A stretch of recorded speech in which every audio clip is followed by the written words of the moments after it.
Brawlers. This is not a podcast episode that we wanted to make. Yet, this is a podcast episode we needed to make. What up, Brawlers? Welcome back to Throwin Hands. Breck, what were your thoughts on this weekend, man? Sad. It was real sad, like we'll get into the Barbosa fight, but time when Woodley loses a decision, we lose another one in the MMA community. It's just it's not going well. Let's talk about Woodley, Paul. So, shout out Amanda Serrano. Beautiful performance. I didn't really watch much of the undercard, to be honest. But congrats, sir. But anyway, so Woodley knocked Jake Paul down, but it wasn't called a knockdown. I thought it was a draw. But with that being said, Tyron Woodley, you should have pulled the goddamn trigger. Dude, if he just pulled the trigger a little bit more, the fight, like he wins the fight. Like this is like I was surprised that he wasn't pulling the trigger because he's never like had active hands. It's the story of his career. This dude defended his belt 4 times. Yes. Without against Wonder Boy too. Yeah. But dude, Jake Paul looked bad. He's an okay boxer. No, he's not terrible. But Woodley's cardio looked amazing. I know I wish the fight was 12 rounds because I think he would have just gotten better and better. But it's like his corner was saying to him, like, let your hands go. And he just never did. It's like he was training with some of the best in the world at Mundo Boxing. And yeah, I mean, let's think about it this way. Jake Paul's been training boxing consistently for three years. Tyron trained consistently for 3 months. And Clarissa Shields thought Woodley won the fight. I don't think he did. If it was MMA rules, he would have won the fight because like ring control and stuff. But that doesn't count for nothing in boxing.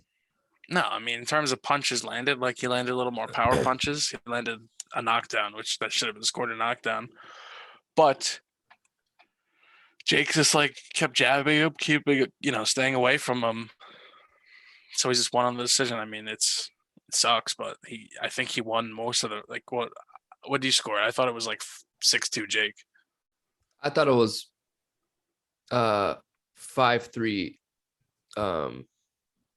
Wait, what did I tell my friends last night? I thought it was a draw because I thought Jake won 5 rounds to 3, but I thought Tyron got the knockdown. Yeah, I could see it. I mean, the judging was suspect. I mean, it's boxing. It's the most rigged sport on the planet.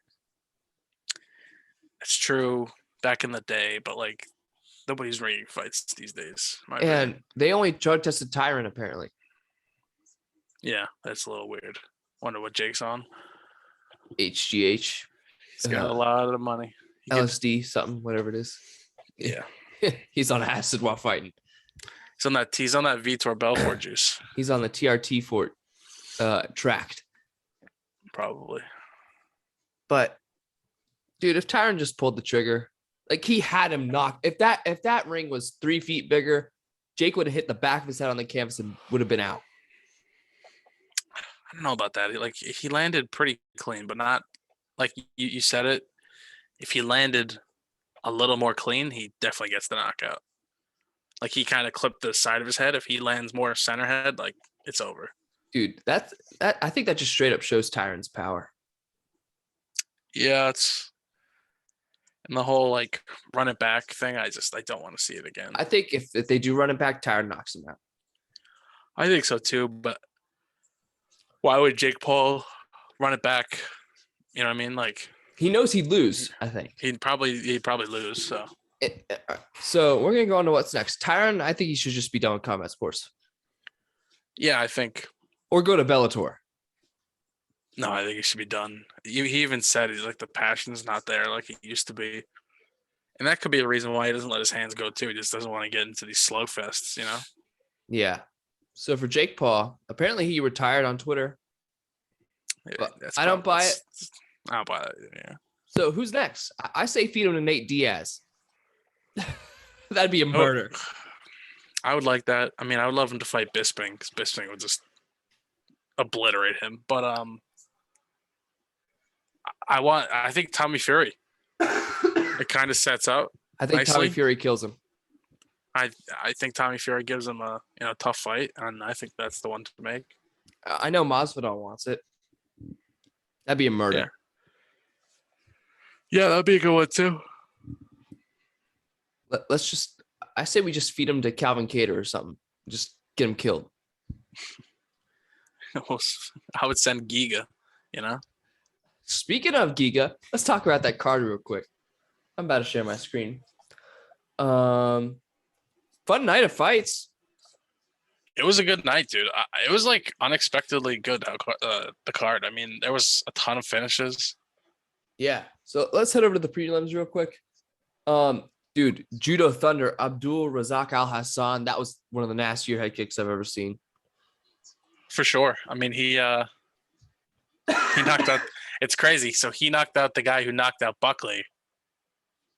And then, did you see that? It's like, yeah, Buckley did that spinning kick. Then the next fight Buckley fought, he got knocked out by Dekiriko, and then Dekiriko got knocked out this fight. Like, it's like the circle of, leg kicks. So who does Abdul Razak Al Hassan get head kicked by? That's what I'm wondering. I don't know. That's the thing. The next fight, he either gets head kicked or he head kicks someone. Yeah, for sure. It's incredible. It's incredible that Sam Alvey is still fighting. Yeah, let's talk about that real Twitter, quick. Sam Alvey is butt cheeks, bro. I mean, at one time, and he was a pretty decent fighter, but at this point, should be retired. He's a journeyman at this point. Yeah. Yeah, I think if you look at his record, I think he's lost he's lost 6 in a row, I think. I think he's lost 8 out of his last 9 fights with a draw in there, maybe. I saw this. He hasn't won a fight since before Cyril Gane became a mixed martial artist. It's crazy. And it's like they just keep him. They keep him, but they cut Jimmy Rivera. Or Damian Maia. Or Yoel Romero. It doesn't make any sense. It's just like, and then there's all the things coming out like Sam Alvey was like, why would fighters need to unionize? It's like, oh, well, that's why he's clearly like a company man. That's why Dana loves him. Yeah. Dustin Jacoby's looking good, bro. Dude, Darren Stewart has fought so much in the last 2 years, and he loses. He's lost all these fights. Yeah. Let's take a look at what Darren Stewart's been through. Lost to Anders, lost to Jacoby. Anders probably lost brain cells against Anders when he got kneed in the head. Lost to Kevin Holland. Yeah, it's been rough. It's been rough for him. Rough. I don't know where he goes from here. What do you think? I don't know, man. It's tough. He's got to get some wins. So he's got to fight some unranked guys. But Dustin Jacoby's looking good. He is. That time and glory really paid off for him, I think. Mm-hmm. I say why not Jamal Hill or Owen St. Preux next for him? It's a big step up, but it's not bad. He is worthy. I could see Owen St. Preux. I don't know. Like Jamal Hill to me would fight. Yeah. Somebody better, a little bit better. I don't know. Yeah, I think OSP would be pretty good. All right. Jaromir Sharp, man. Dude, this is like a big win for him. He showed a lot of heart. Like, got rocked, came back, got the submission. Like, he looked good. I was so happy for this guy because, like, he talked all that talk coming into the Hamzat fight. Like, Hamzat's not going to be able to walk out of the cage when I'm done with him, and, like, got knocked out in one punch. And then comes back and puts on a pretty decent performance against a pretty tough guy. Was this the guy Khabib was coaching? Or am I wrong on that? No. He was a coach of this guy. Oh, okay. Andre, what was this tough fight about? Because none of these guys were in the finals. Replacements, maybe. To be honest, this tough season, I watched an episode here or there. It's like I couldn't hold my attention this season. I don't know how you feel. I didn't watch it. It was so boring. I don't know. and supposedly a lot of the good stuff that would have made it entertaining, they cut out. Like Brian Ortega was on Brendan Schaub's Fight Companion like a couple weeks ago, and he was saying like all the really like funny stuff it never makes the show. Yeah, that's a shame. Some of these guys that though like pretty good fighters. I mean, there's 3 tough fights on this card, and they were good. They were great fights. All the tough fights. Yeah, they were all pretty good. But shout out Andre Petrosky, man. Great win for him. Philadelphia guy, I believe, right? Yeah, I'm pretty sure. Tough dudes over there. We're gonna go to the other tough fights. That's a good segue. One of the fights of the year right here, man. This was awesome. If how do you pronounce his last name? Headstand? Highstand? He was winning this fight, dude, until that 3rd round where Ricky Tercios just like poured it on him, had a knockdown. If he could have just survived, not been knocked down, he wins the fight. Because those takedowns, 6. And then the striking numbers were so inflated only because of that knockdown and then the preceding like 30 strikes afterwards. Yeah. But congrats to Ricky Tercios. Mm-hmm.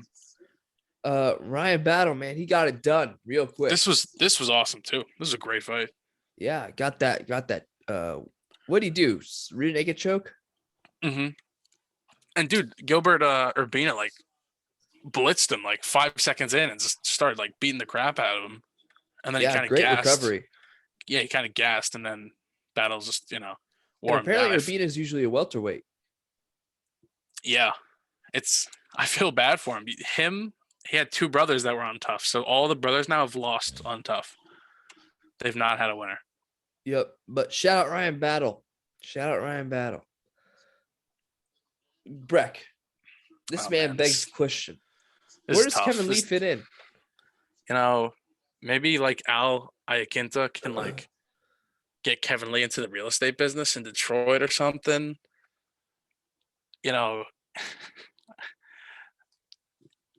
I am so sad about this fight. Like, I really like Daniel Rodriguez. I think he's very good. Talk about.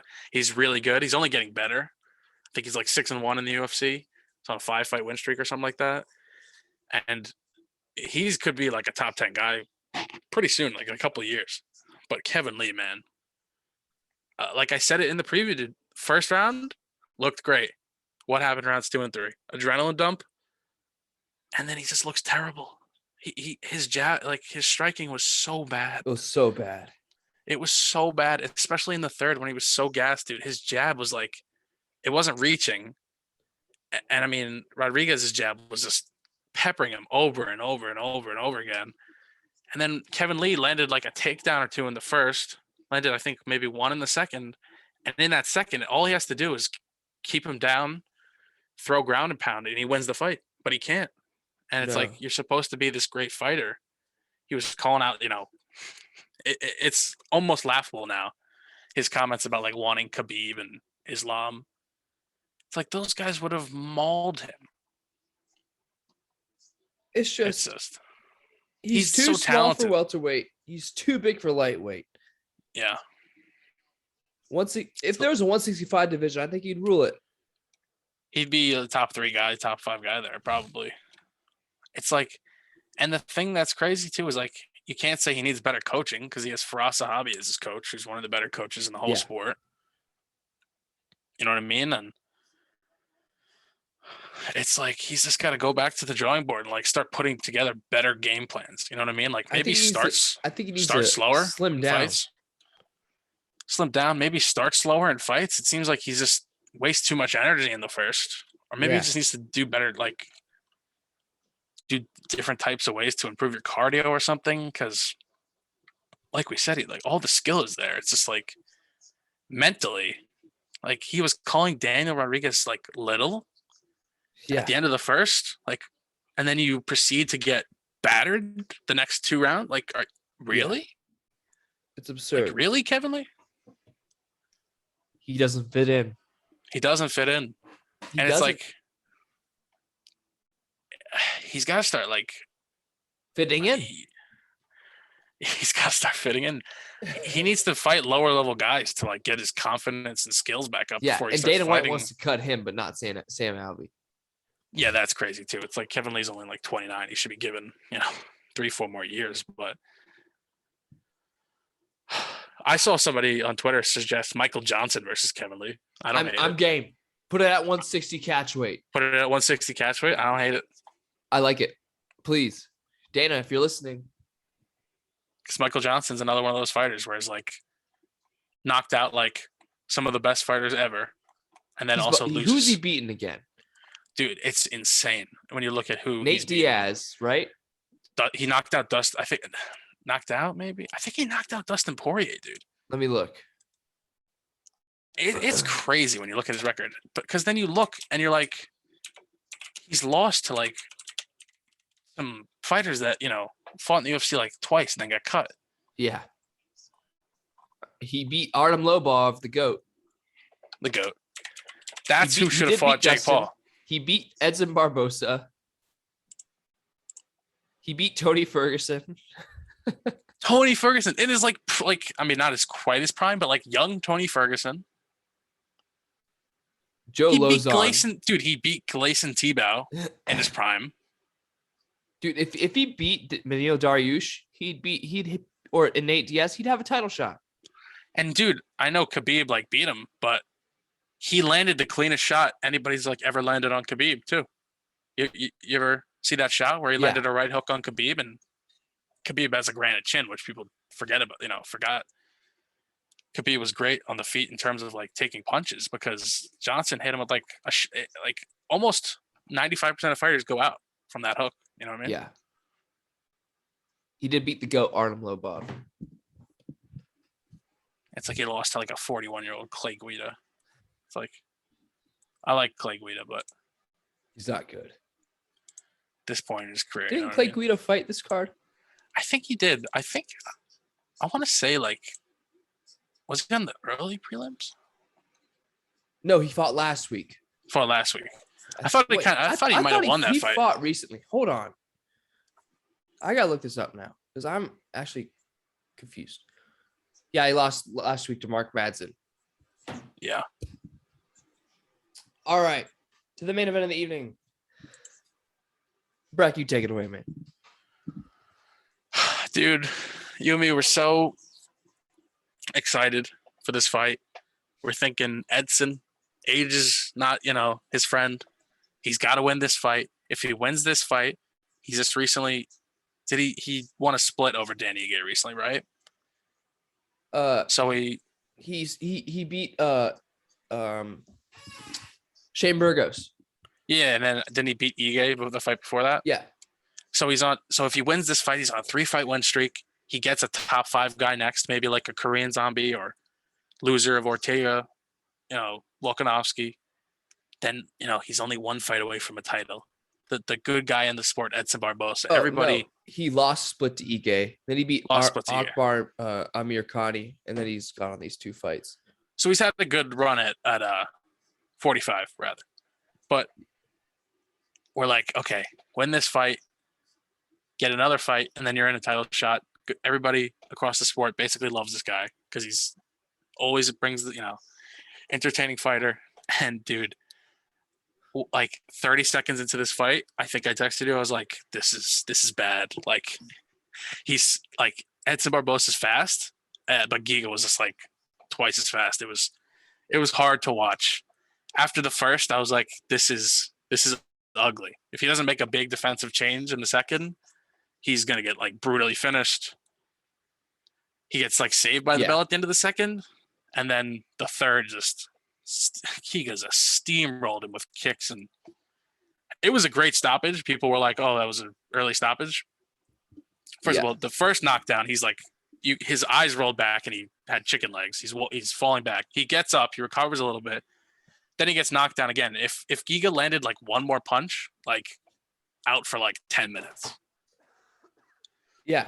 And it's sad. I think, like I said to you, Edson will fight in this division. He could, beat anybody 6 through 15. I don't see him beating any top 5 guy. I think Calvin Kattar runs through him. I think any of those top 5 guys beat him. I think the title shot kind of lost its hope with that loss to Giga. And you could talk more about how good Giga is and his future. So you texted me, Giga's piecing him up. Oh no. I texted back. He's so fast. Then 5 minutes later, when Edson got knocked out, I said, "My God, he is so good." Dude, Then he's you a problem. said, "I'm done with them. I'm done with MMA. The good guys never win." That's true, bro. The good guys never win. There's Jan But Blachowicz, though. that's true. This year was the year of like the good guy in MMA, but historically, you know. Yeah. So I'm gonna talk about Giga. Giga, man. Can you imagine the slugfest it would be if him and Holloway fought? You know, I know Holloway's fighting Yair, right, in October. I don't think Korean Zombie or Cater have a fight, so I think that's the fight for Giga. But like you just said, the absolute carnage that Holloway Giga would be. I would pay a pay-per-view if it was that fight alone. Like if there was no other fights and it was just Giga versus Holloway, and they like pay 70, I'd be like, okay, take my money. You know what I mean? Or this or Giga and Zabit. I'd pay for that. Supposedly Zabit's like retiring, but supposedly he has like some health problem that they're trying to get figured out before he can come back. Or I'd pay for Giga Yair. Yeah, I'd like it. It'd be good. But I think Yair loses to Holloway. So I don't know. Like, are they going to give Yair Giga coming off a loss? That's a little tough. You know what I mean? Let's take a look at the rankings. I think Cater and Zombie is the fight to make, personally. To make, yeah, either one of them. I kind of like Cater more. I don't know how you feel. I think Cater Giga is the fight to make. Yeah. Because the thing about Cater that I worry for Cater, obviously, is he took so much damage in the last fight. Now he's fighting a great striker again. And like Cater's so long and lengthy, like those kicks to the liver and the body that Giga throws, like that does not favor, that doesn't suit Cater well. But also on the flip side, like Giga hasn't been hit as hard, like Cater throws bombs. So if Cater like landed a shot against Giga, have we really seen his chin be super tested yet? Not really in the UFC. Yeah. He's just kind of knocked everybody out. Like Edson didn't land any power punches like at all. Like significant, like he landed some few jabs, few 1-2s, but like there was never a moment where you thought like, oh, he hurt him. Yeah. Thing that was terrible too. Edson threw 2 calf kicks in the fight, landed both, and it was the only moment in the fight where Giga looked like maybe the calf kick hurt him a little bit, and then he never threw another one. So it's like that's just bad cornering in my opinion. What do you think Giga's ceiling is? I think he could be champ. If he could stop a takedown and keep it on the feet, I think he could beat anybody in a striking battle. So if we want to test that, put him up against Arnold Allen. Yeah, it's not a bad fight. I just think Cater or Korean Zombie. I mean, Chikadze already volunteered to be the backup for Volk and Ortega. Yeah, I like that. Can you imagine Volk versus Chikadze? I could. I think fun. Volk would just take him down. It would, but I think Volk would just smother him, Yeah. I look, screw it. Holloway versus Chikadze for an interim title. Fuck it. I like it, but Holloway has to beat Yair first, which I think we agree he will. Yeah. Gosh darn, I gotta edit now. But, dude, this featherweight division is so fun. It's great. It is. 35, 45, 55 are so stacked. Those are the best divisions, in my opinion. Like, like some of the other divisions are so top heavy, but 25, 35, 35, 45, 55, 1 through 15, just killers. Yeah, someone tried to tell me that Sterling's going to beat Petr Yan. I'm like, no. Stop. Dude, does that person realize that, like, what can Sterling do in 6 months to beat him? Also, he had, like, a thing put in his neck. So, yeah like a is he really going to want in his neck? Yeah. So, is he really going to want to shoot for, like, 20 takedowns again with, like, a stiff neck, kind of? Not really. He's going to want to keep it standing most of the time. And if he keeps it standing, he's getting knocked out. Yeah. Dude. All right. Who does Barbosa fight next? Oh, that's a tough one. Has he fought Josh Emmett? No. No, I mean that. But could he's be going up in rankings. Yeah, it's true. But if Josh Emmett doesn't have a fight, you know what I mean? It could work well for him. Tuporia. That's what they gotta do. Maybe. I mean, I don't know if. But Tuporia is a killer. Maybe. I was gonna say maybe Bryce Mitchell, but then I was thinking it's like if Bryce Mitchell gets Edson on the ground, I don't like his chances. Even though Edson's like a black belt and stuff, it's like he hasn't used a lot of his jiu-jitsu in a while. In a fight. Jiu-jitsu. She's Hulk Rogan. But any of those 11 through 15 for Edson, to be honest. Yeah. I just had this thought. Tyron Woodley almost beating Jake Paul, which, I kind of thought he did to an extent. If you think about it, that just shows how much more impressive McGregor's fight against Mayweather was.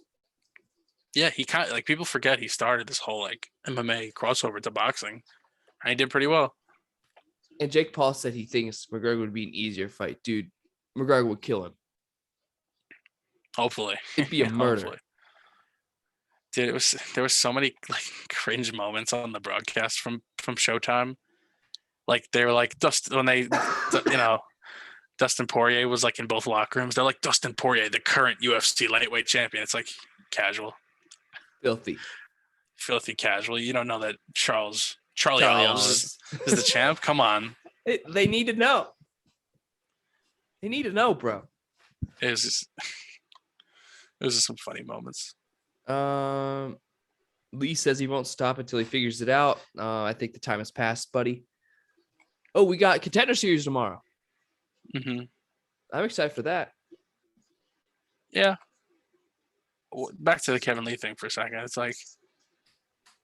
he's still decently young. It's just he's just got to change something drastically up because it's almost infuriating, right? If you see somebody with such talent that just kind of doesn't know what to do with it.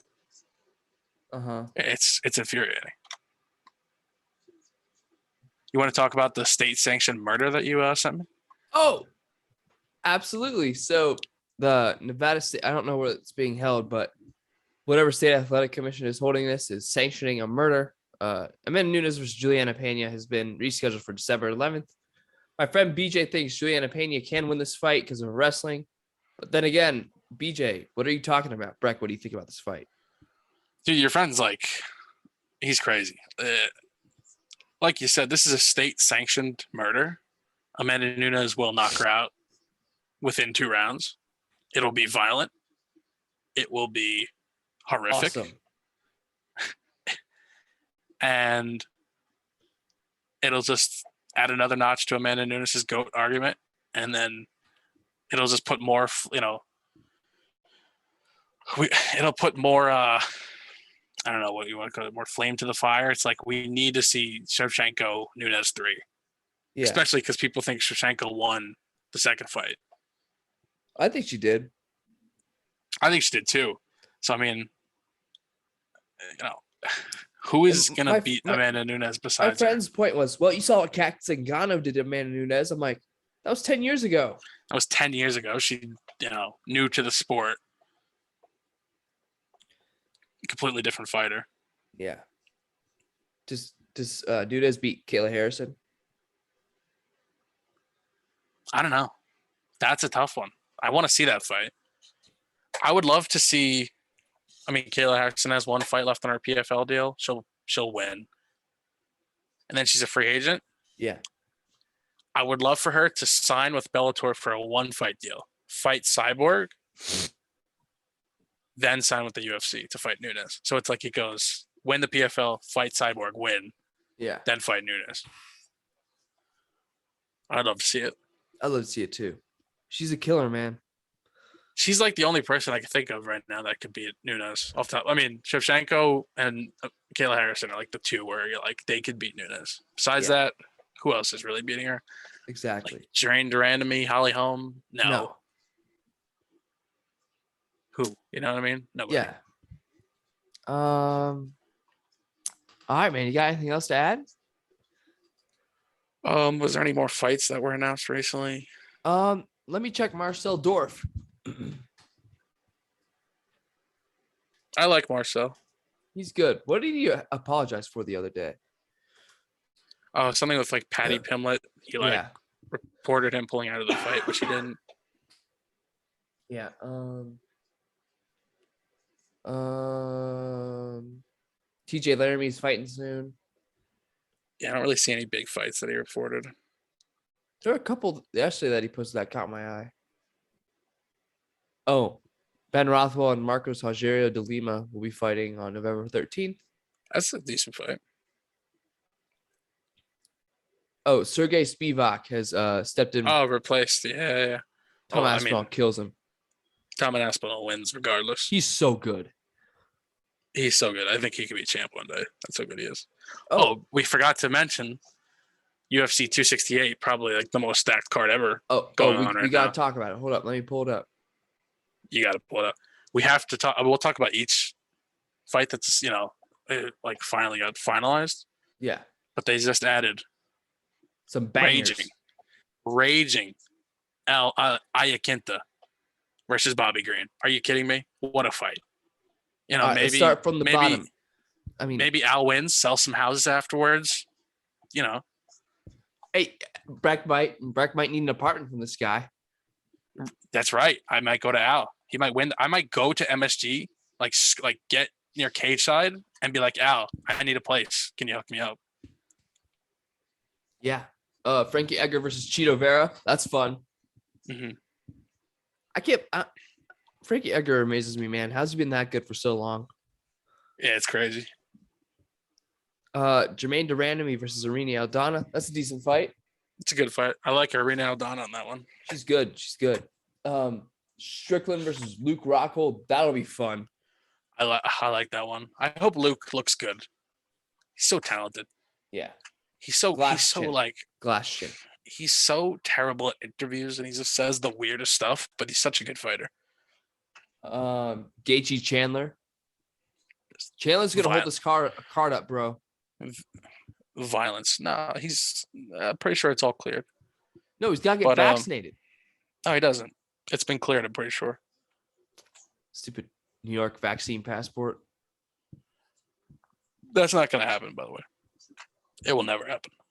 I thought they started doing it. No. They just they want to do it. People will never let that happen. But and even if they enforced it, nobody would know. I mean, nobody would follow it. No. But I don't know how you feel. Like the Rose Whaley rematch already? No. Little suspect. Why wasn't it Esparza? Esparza deserved it. She's just mauled Li Jingliang. Li Jingliang, which people thought could be a contender. Mauled her in 5 minutes. And then the history is so good because Esparza kind of beat up Rose in the tough finale. Yeah. So it's that should have been the fight. And it's I don't know how you feel. What is Whaley doing different? Rose is a better striker.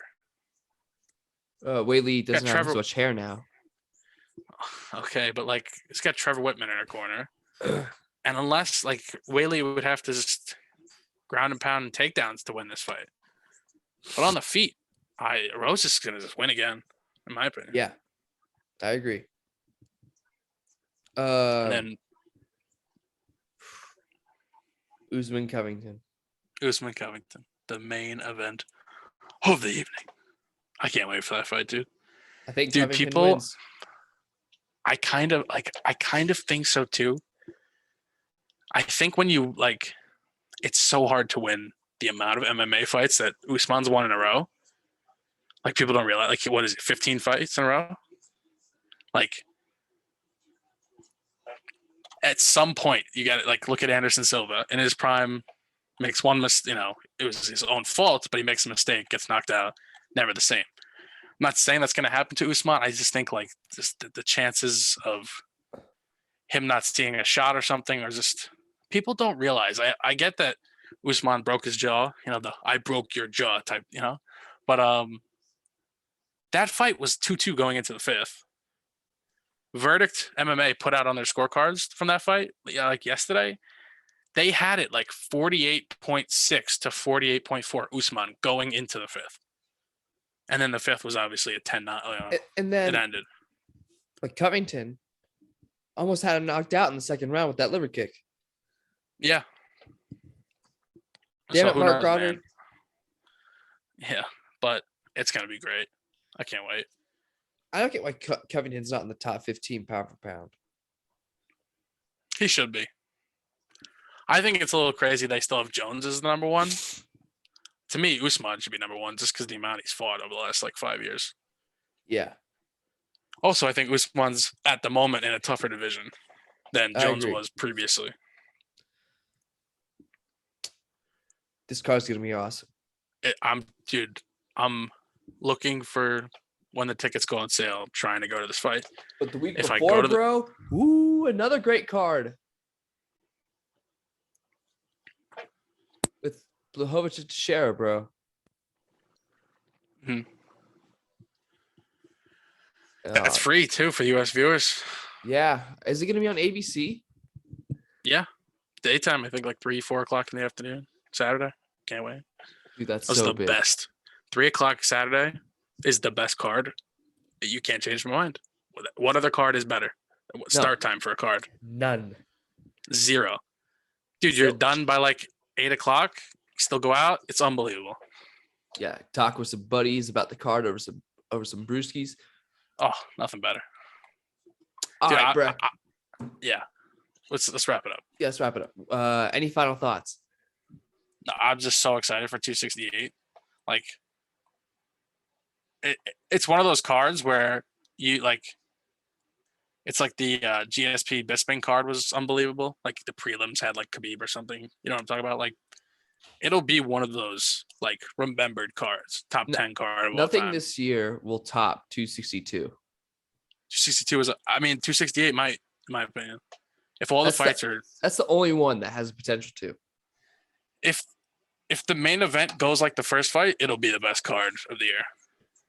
I agree. All right, brawlers. That'll do it for us here at Throwin Hands. We'll be back to preview Fight Night Till versus Brunson versus Till. See y'all later.